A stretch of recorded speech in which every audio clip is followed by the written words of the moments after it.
and Dr. Jill Biden. There will be thoughts about her, and I wonder how chilly that White House is going to be for the next 90 days as they try to figure it out. And let me just say that as Vice President of the United States, Kamala Harris will certify the election results on January 6th. A lot of irony in that moment.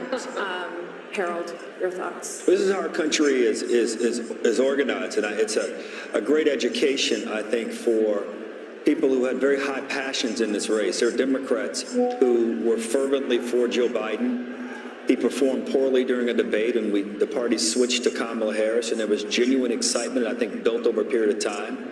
And some of that excitement was an aversion and almost a dislike and a disdain for Donald Trump.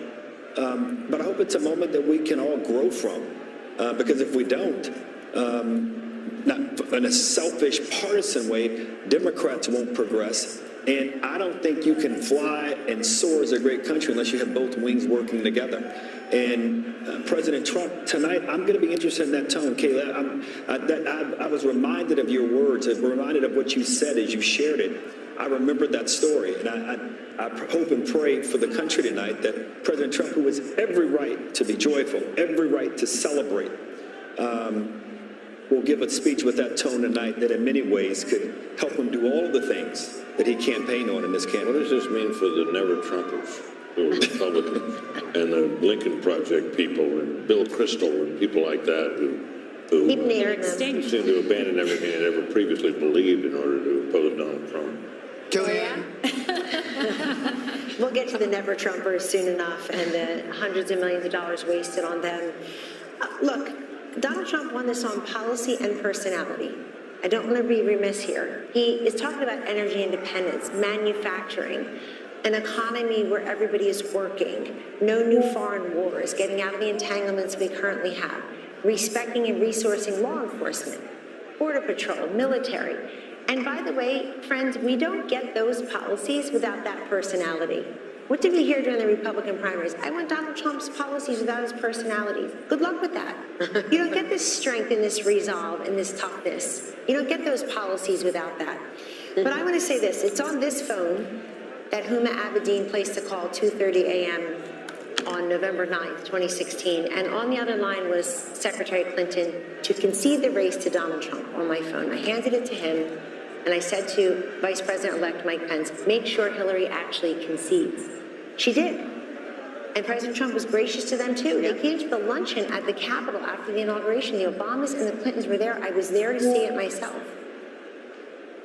And then something just changed. The Washington Post said, let's impeach him at noon, 2 minutes after he's inaugurated. Melania wrote about this in her book. So, Harold, I hear you. I hope everybody can unify.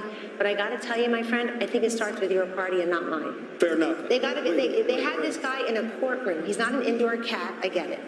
They had him in the courtroom. They have him impeached. They have him. And whether people think that was justified or not, now is a good time to respect the will of the people. Forget about us, the will of the people. I agree with that. I'm just saying be a gracious winner and let's move the country forward. I agree. And I know you will. That was my only point. I got a gracious winner today when I talked to him. I really did. He's known for a while. I wrote a piece on FoxNews.com October 11th saying he's going to have a narrow landslide. I think he's felt that for a while, but he wanted to go and earn it. And I even think the people around him have to be gracious too. I think he will. I know him as well as you, but people around him can be gracious as well. That's a different question. We can always hope. Yeah, well, that comes from the top. Once more, I just want to say how much money was spent on this election. $15.9 billion with a bill. Wow. B, if you spend $1,000 a day for 2,740 years, that would be $1 billion. It was 16 times that. What has been spent on every race, presidency, the whole deal. $16 billion. And here we are. What is it, a check you can write to for every American? What did you say? About $50. About $40. But I just want to say, every presidential race has a medium. You go back to television, cable. Yeah. This was, in some ways, a podcast experience of a campaign. And those are free to go on podcasts. And you wonder how much of that money really needed to be spent when there's a lot of ways to reach people. But I think it's really interesting and something we'll be talking about a lot in terms of the reach of these endorsements. I'm struck by the Rogan final and Musk and the rest of the them. final ads where he They were excellent. They talked about, you know, Yep. making America great again, but then ending with the assassination attempt and that fist in the air, the iconic image, and the fight, fight, fight. Absolutely. Warrior And president. it worked. Yep. Yeah, toughest son of a gun we ever saw. And, that was the last note we see in that ad. And I think, well, whatever you think of the guy, you got to admire that. Yeah. I mean, the adversity he's faced, everything we've seen in other presidencies and other political figures who've gone through all kinds of trouble, are pale in comparison to what he's been put through. No, I Maybe it's time for his enemies to stop it. Not only that, but the energy that he has is truly amazing. He's the Energizer Bunny. Yes. Let's check in with Aisha Hosny, speaking of the Energizer Bunny, at Trump headquarters in West Palm. Aisha, this has been a big night all night long. I'm sure it's really getting fever pitch now. A big night, Brett and Martha, a long campaign for the former president, for all of us, the press corps that have been following him around now for more than a year. The crowd went absolutely nuts when Fox News called it here, and people were hugging each other, they were high-fiving each other, that people were on FaceTiming. I think they were just couldn't believe it that this happened tonight and they didn't have to wait days and days and days. We are now awaiting the former president to take the podium. He is here in the building, as is his running mate, now Vice President-elect J.D. Vance. They're backstage. We were told they were going to come out as soon as the election was called, and so now we're just waiting. We asked for a 2-minute warning. I don't know if we're going to get one, but hopefully we will see him soon. And so I just want to add a little bit of perspective, just as a Capitol Hill reporter that's been covering the former president for a while.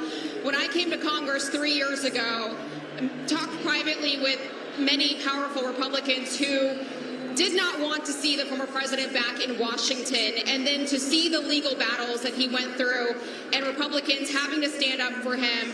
And then he went through the primary process. As Kellyanne Conway just said, he earned it state by state by state, and then came back to Washington in the spring and went to the RNC and claimed the nomination. This is the greatest comeback that I've ever witnessed personally myself. And so I look forward to seeing what he says to the country here tonight and to his supporters. Back to you. Aisha, thank you. The Harris team is now texting to say Vice President Harris will speak tomorrow, and that will be her response to the election results. That's all we have from the Harris I team, think which is really strange. I mean, from a PR perspective, Dan. No, I also just think it's a shame, because I remember when John Kerry did this to George W. Bush in 2004, and you work so hard, and I know that they're disappointed, but you should concede and let your opponent have their election night, and let everybody that's there at Trump, at Mar-a-Lago, where are they? They're in Palm Beach. They're in West Palm, at the They're in West convention Palm Beach, center. At the convention center, like, let them have their moment without anyone. Like, I remember Andy Card had to come in and say, well, yes, we know we won, but we have to wait until John Kerry concedes, and then we all had to traipse back in the next morning and wait, and you don't get that moment. I don't think, and That's not to say there's not going to be a phone call. There could be a phone call tonight, but she's not going to speak publicly. if there's a phone call, they have to make it public. And then nobody needs to hear from her. So if I were her, I would do it tonight. I mean, they had Get that over whole setup in front Get of it Howard over with. University. Yes, all of her where people she were already attended. there. Everybody was there, and it does feel like you want Yeah. to just collect the moment right. and do it the way that But people used to. they were will be holding out hope. They were holding out hope that the blue wall could somehow come together, but They were it's going to be a red wall. guaranteeing- 90 minutes before that, We're they guaranteeing were the told to blue go to wall for bed. that. Yeah.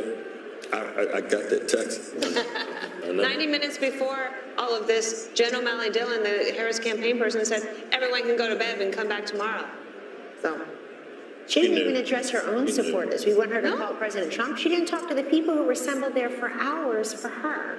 It just seems very ungracious. By the way, it ended up being a very bad split screen. You probably couldn't see it in here, but they're filing out, and he's expanding his folks, and Right. they're all excited for him.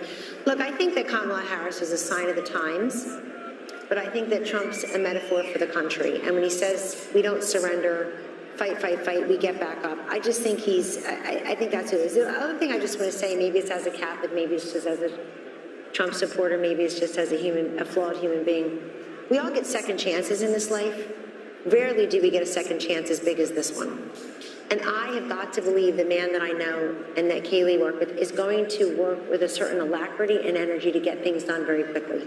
What he can do through executive order, what he could do with the Congress, bringing in the governors. No one gets a second chance this big in their lives and just puts it on the shelf like it's a trophy or a gold star.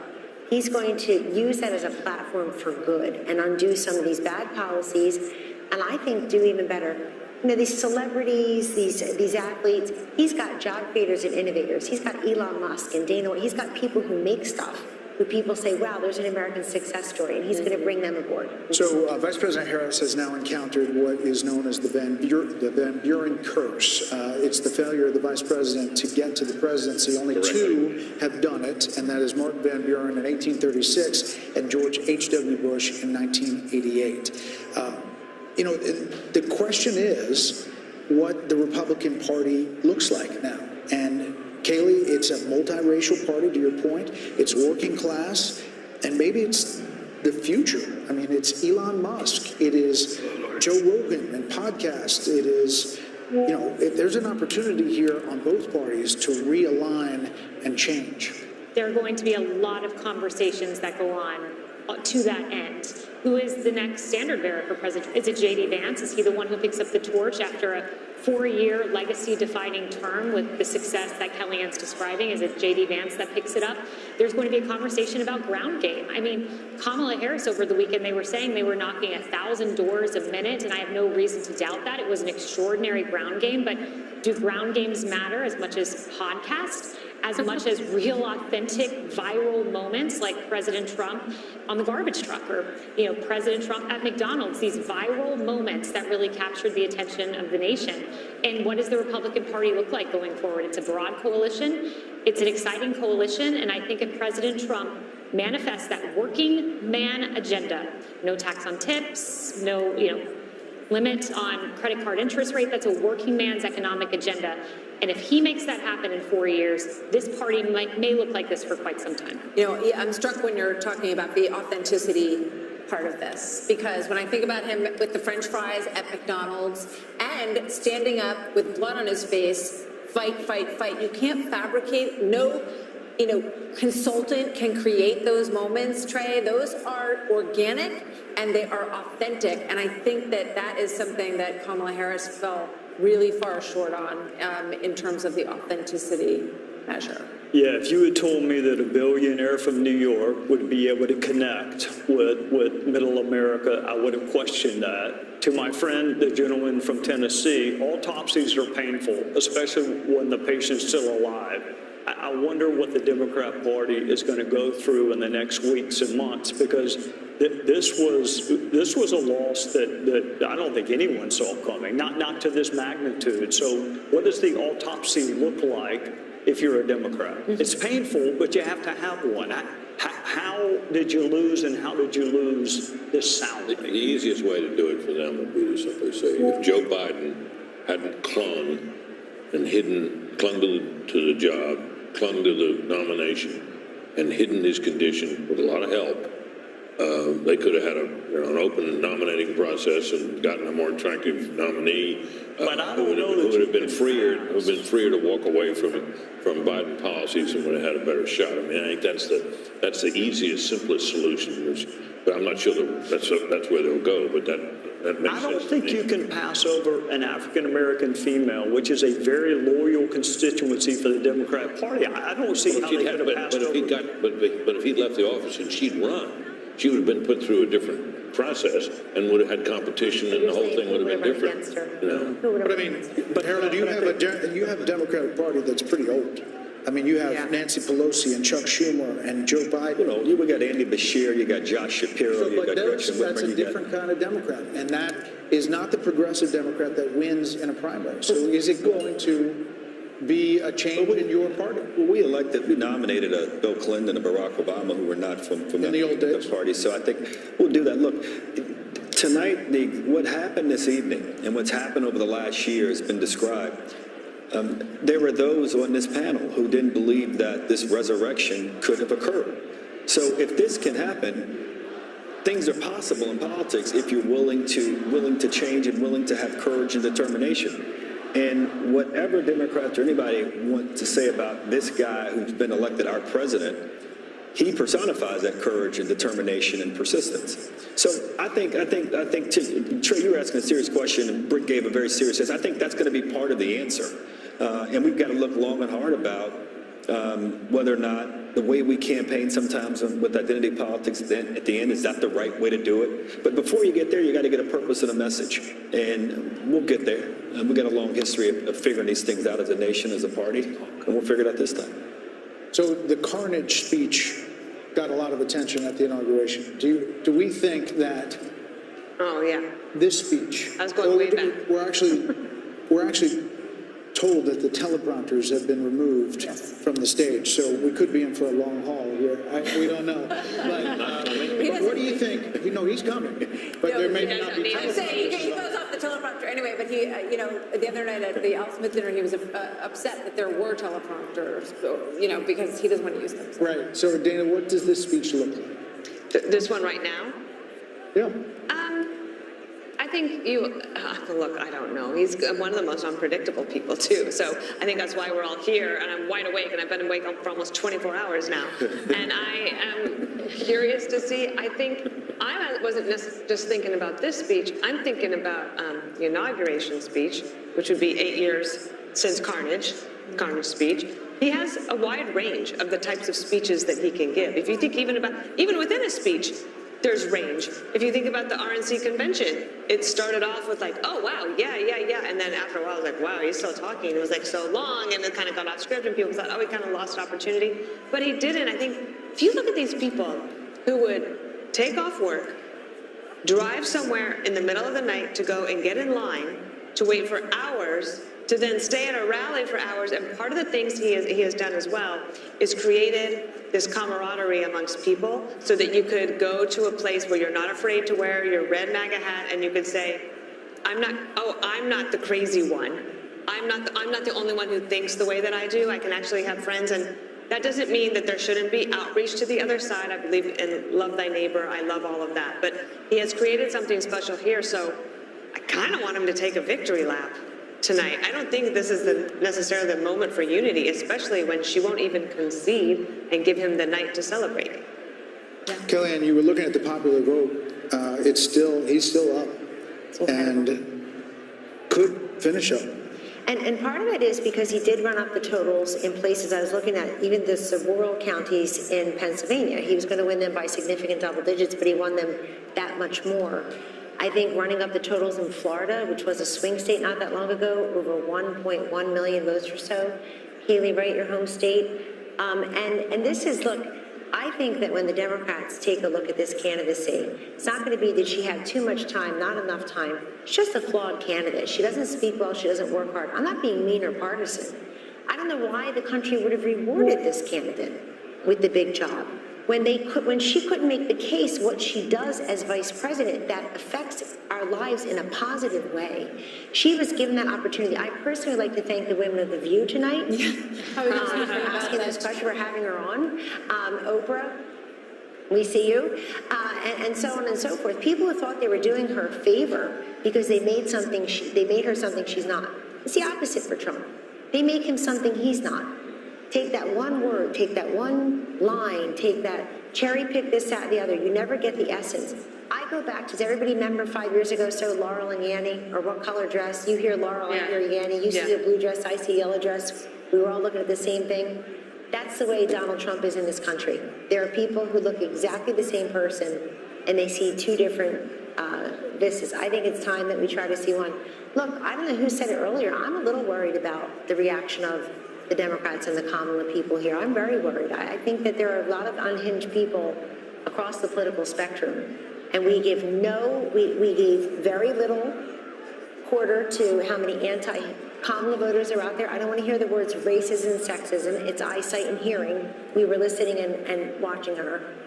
And I'm very worried that we've not talked a lot about how violent people may be and angry because she lost. Right. I'm afraid of that.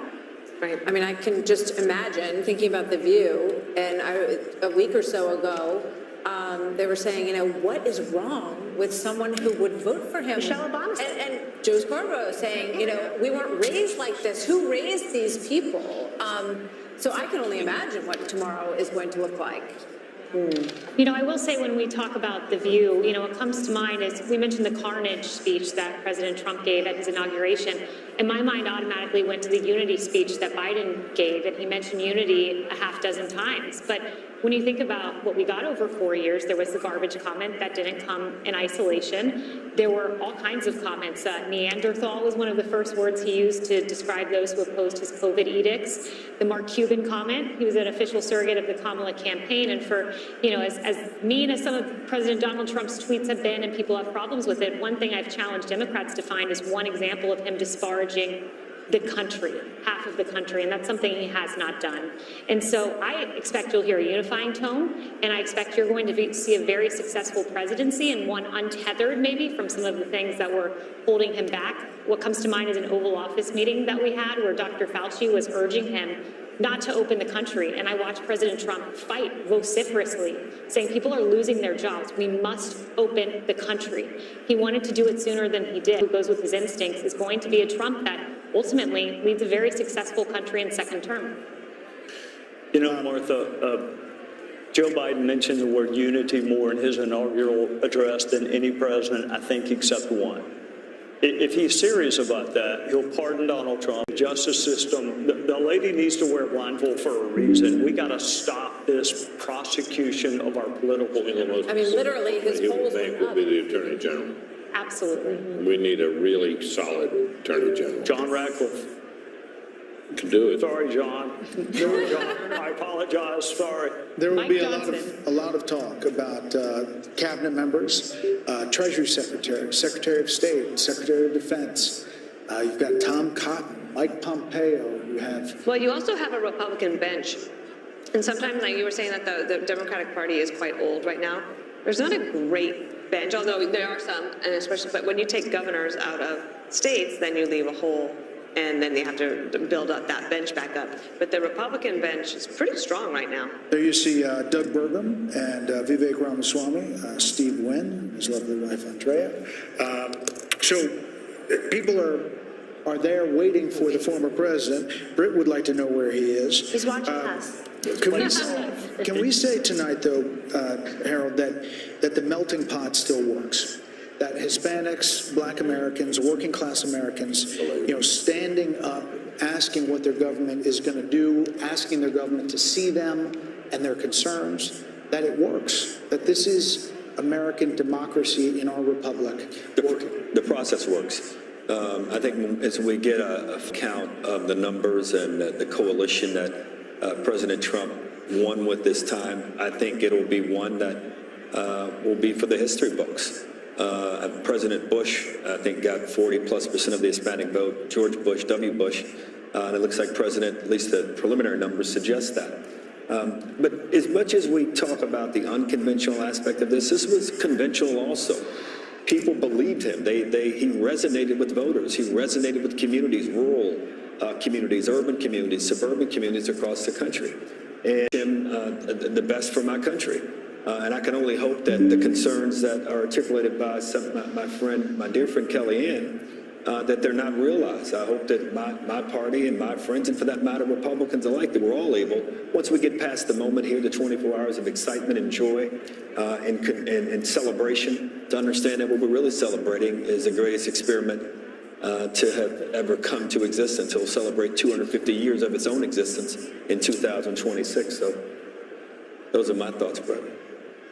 I'm struck by the issue of abortion because it was talked about so much, and it was presented as if you're a woman and you are not going to support her, then you hate all women. They said that husbands were hateful towards their wives and the women in their lives if they didn't support this candidate. And I think it just goes to show that kind of manipulating, it doesn't win. And narrow casting us based on our gender. I think Kamala Harris was talking to us from the waist down, and I think Donald Trump was talking to us from the waist up as well. That's where my eyes, my ears, my heart, my brain, and my big mouth are.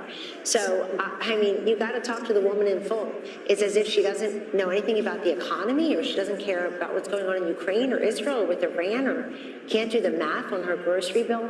It's an insult. Of course people care, but we care about many things. Just as we are not monolithic in life, we're not monolithic thinkers politically. But you know, Martha, something else happened. They put these ballot initiatives on to try to gin up turnout for the Democrat. And they did that, and it kind of backfired. Look at this popular vote. And it backfired. The other thing is, if you've got 10 abortion ballot initiatives, you can vote your conscience on abortion, and you can vote separately or similarly for president. The presidential race was not a proxy for your position on abortion. By the way, somebody sent me the statistics. Over $500 million spent on ads about abortion. $500 million in this country out of the $16 billion Brett is talking about. $37 million for pro-lifers. The rest was the pro-choicers. I mean, it's just insane amount of money. So we've spent a lot of time talking about markets tonight and the betting markets. Trey, at this point, it's at about 66% that Republicans hold on to the House as they're ticking down the possibilities, and they look at these coattails with not only the popular vote, but what could be and is shaping up to be an electoral college landslide. Should he control the White House, the Senate, and the House, like he did at the beginning in 2016, the possibilities open to a lot of things. Yeah, I was there in 2016, and we had everything but an agenda. That mistake will not be made this time. He will deal with the border. He will deal with tax is coming up. There is a plan being formulated by Mike Johnson right now, and John Thune or John Cornyn or whoever becomes the majority leader. The mistakes of 2016, I think we were surprised that he won. I'm not saying he was surprised, but others were surprised. The other thing I will remind you, Brett, when he won in 2016, you recall what he said about Hillary Clinton. She's been through enough. There was a lot of pressure to prosecute her. He said she's been through enough. I wish my Democrat friends would say the same thing about him and say enough is enough. Drop the cases in New York and Georgia. Biden shouldn't wait on Donald Trump to end these federal cases. They should be ended by Joe Biden. If you really want unity, then quit using lawfare to divide the country. Quit using the justice system to try to win political races. We are still following these Senate races, and as we wait for the former president, by the way, there's Nigel Farage there talking in the crowd there. Britt, this is remarkable in that some of these races were not even suspected to be close, expected to be close. Mike Rogers, he was a long shot at one point against Alyssa Slotkin. Good candidate. In Michigan, good candidate. Strong candidate. Former chairman of the House Intelligence Committee. Right.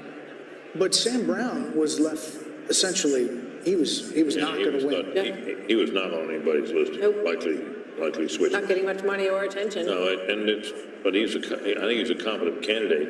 Once again, we have. By the way, there's Sam Brown right there, 48.1 to 47.2, 80% in over Jackie Rosen. How much, It Jade? renews our understanding that candidate quality matters. Yep. In this cycle, Republicans in the Senate races in particular fielded some pretty darn good candidates that gave them a shot in states where Republicans often face an uphill battle. And the fact that, it looks like it won't be just a squeaker, there might be a little margin there for Republicans in the Senate is testament to that. Let's see what Wisconsin is, guys. Can we put up Hovde in Wisconsin?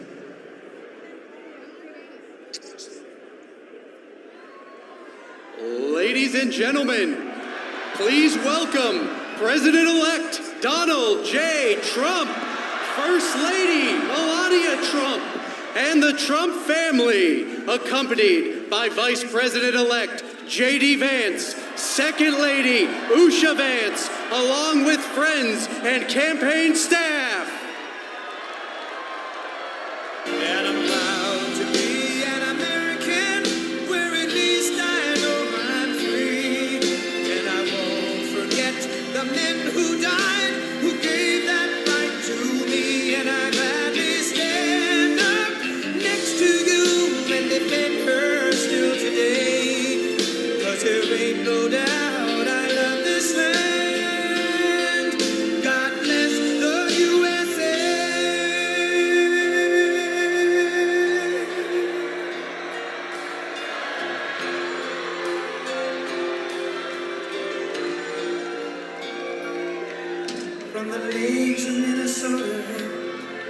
to the hills of Tennessee, across the plains of Texas, from sea to shining sea, Detroit down to Houston, and New York to LA, where there's pride in every American heart, and it's time we stand and say,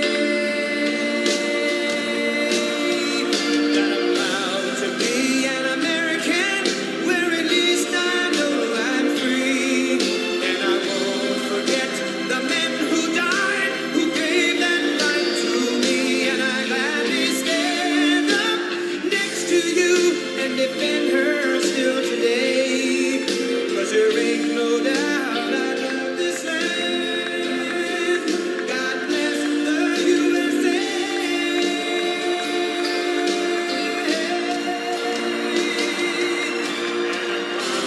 Be an American, where at least I know I'm free, and I won't forget the men who died, who gave that right to me, and I gladly stand up next to you and defend her still today, 'cause there ain't no doubt I love this land. God bless the USA.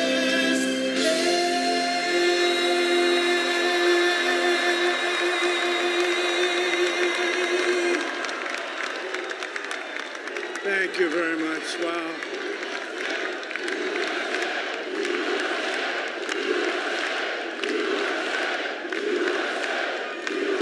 Well, I want to thank you all very much. This is great. These are our friends. We have thousands of friends in this incredible movement.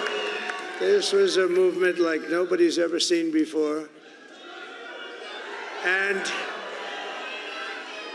frankly, this was, I believe, the greatest political movement of all time. There's never been anything like this in this country, and maybe beyond. And now it's going to reach a new level of importance because we're going to help our country heal. We're going to help our country heal. We have a country that needs help, and it needs help very badly. We're going to fix our borders. We're going to fix everything about our country. We made history for a reason tonight, and the reason is going to be just that. We overcame obstacles that nobody thought possible, and it is now clear that we've achieved the most incredible political thing. Look what happened. Is this crazy?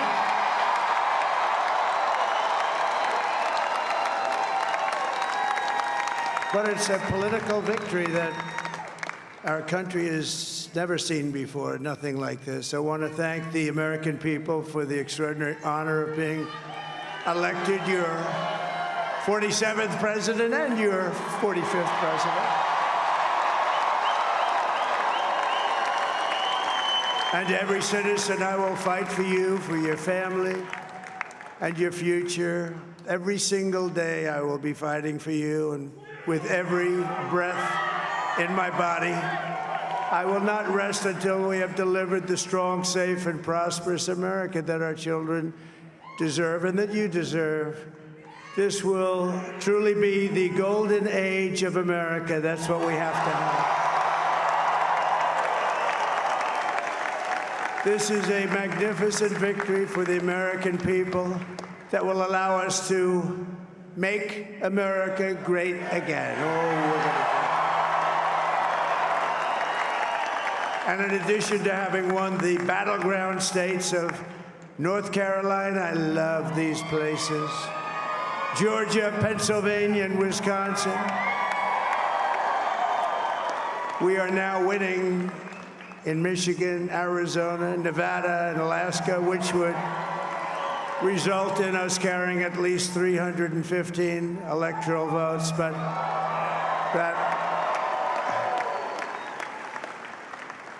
it's much easier doing what the networks did or whoever called it, because there was no other path.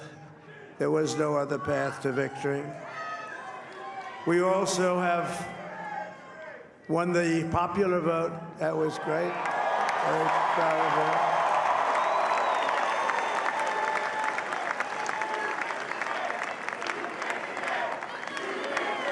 Thank you.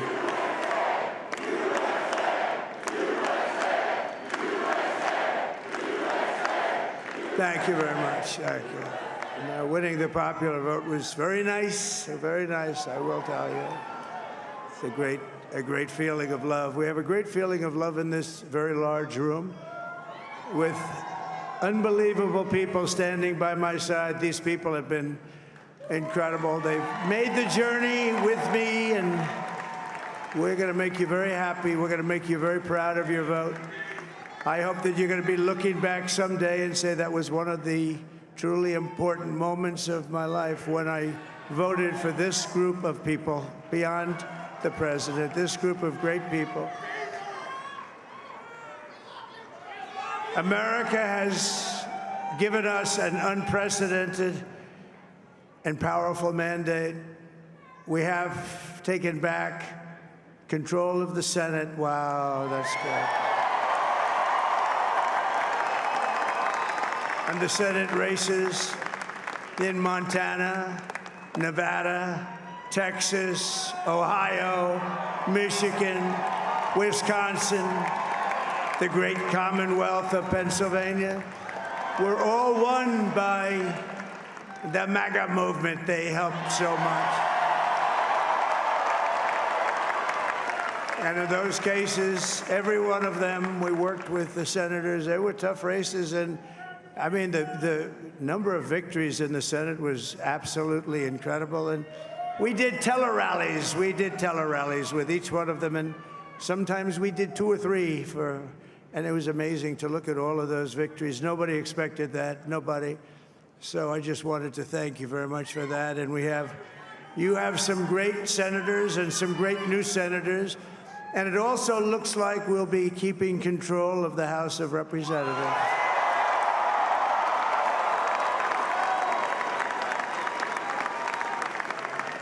And I want to thank Mike Johnson. I think he's doing a terrific job, terrific job. I want to also thank my beautiful wife, Melania, First Lady.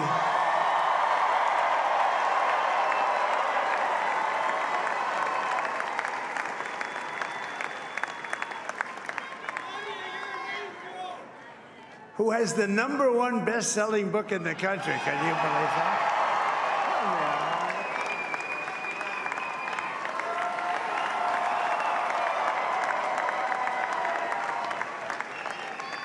Oh, no, she's done a great job, works very hard to help people. So I just want to thank her. But I want to thank my whole family, my amazing children, and they are amazing children. Now, we all think our children are amazing. Everybody here thinks their children are amazing, but that's a good thing when you think they are. But Don, Eric, Ivanka, Tiffany, Barron, Laura, Jared, Kimberly, Michael, thank you all. What a help. What a great help.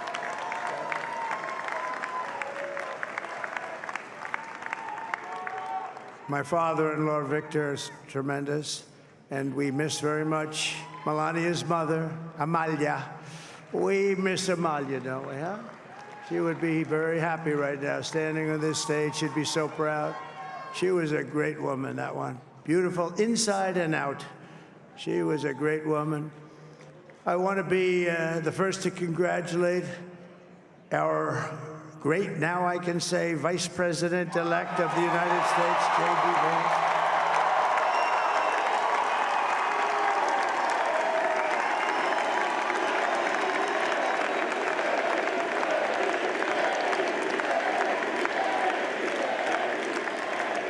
And his absolutely remarkable and beautiful wife, Usha Vance.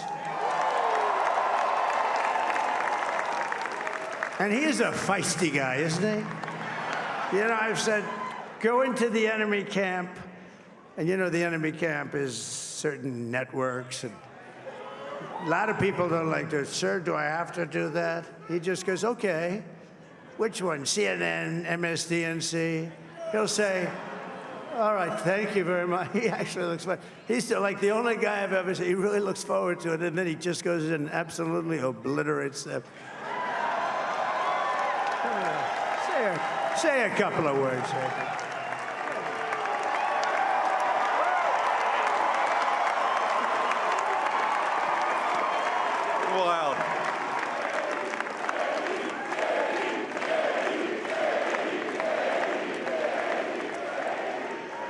Well, Mr. President, I appreciate you allowing me to join you on this incredible journey. I thank you for the trust that you placed in me. And I think that we just witnessed the greatest political comeback in the history of the United States of America.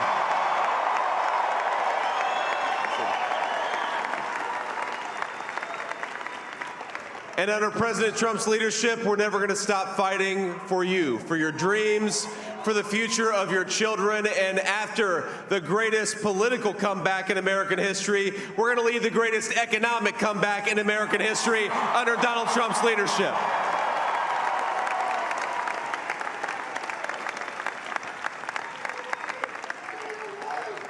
Thank you very much. He's turned out to be a good choice.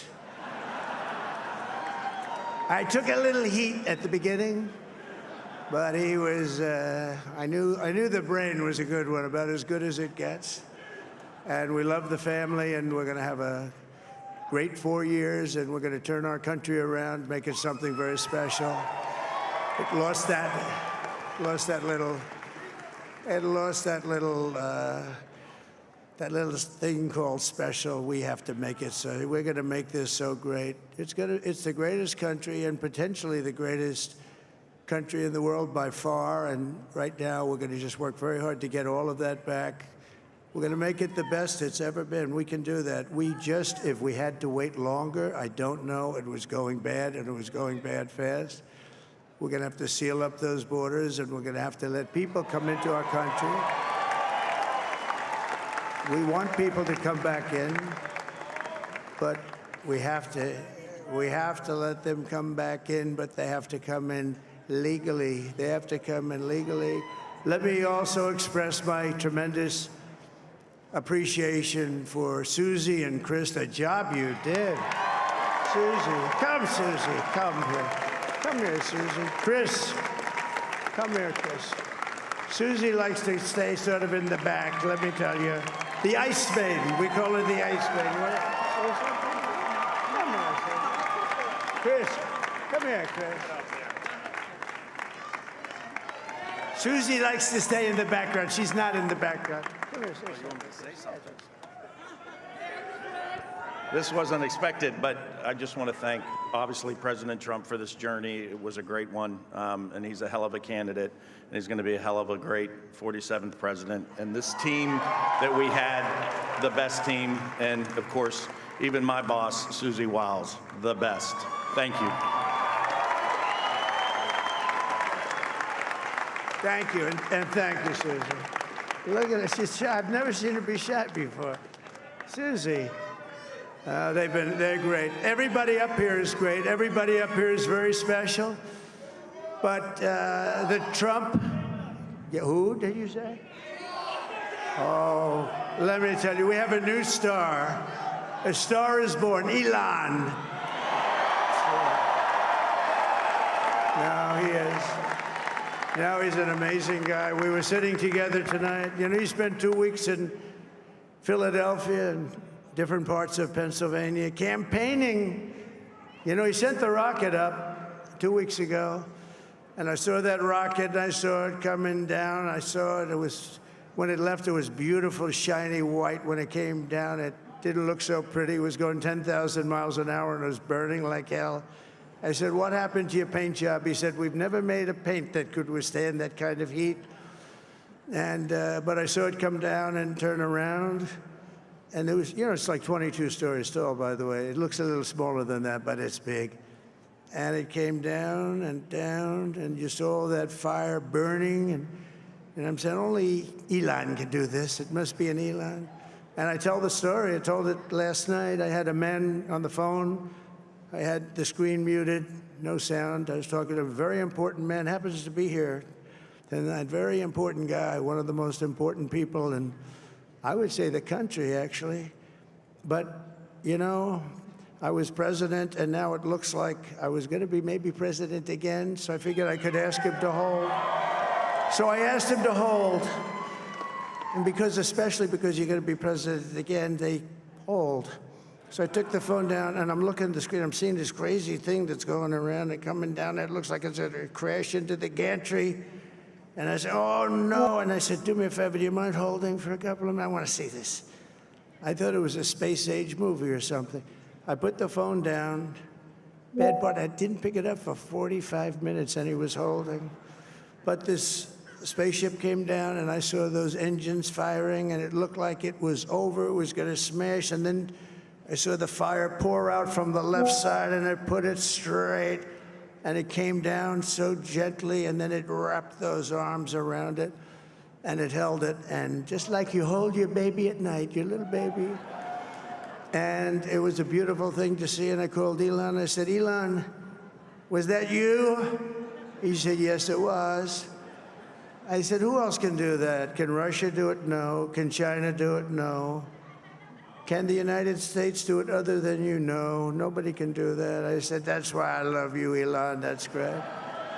And you know, when we had the tragic Hurricane Helene, and it hit North Carolina, they were really devastated, the water. This was a big water, as big as we've ever seen, water hurricane. It built lakes out of nothing. Fields became lakes, and the danger was unbelievable. And the people from North Carolina came to me and they said, would it be possible, at all possible, for you to speak to Elon Musk? We need Starlink. I said, what's Starlink? It's a form of communication. So I called Elon, and I'll tell you what, he had, and it was very dangerous. People would die. They had no communication. All the wires were down. I called Elon Musk. I said, Elon, you have something called Starlink. Is that right? Yes, I do. What the hell is it? He said, it's a communication system that's very good. I said, Elon, they need it really, really badly in North Carolina. Can you get it? He had that there so fast, it was incredible. So, and it was great. It saved a lot of lives. He saved a lot of lives. But he's a character, he's a special guy, he's a super genius. We have to protect our geniuses. We don't have that many of them. We have to protect our super geniuses. I want to thank some of the guys. You know, we have up here today the U.S. Open champion. He's a fantastic golfer, slightly longer than me. It's a ball, a little bit longer than me. Just a little bit. Bryson DeChambeau is up here someplace. What happened to Bryson? Where is he?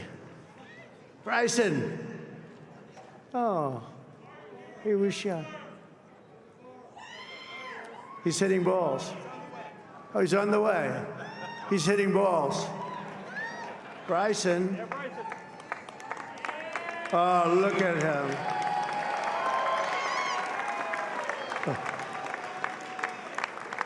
He's got a great career going.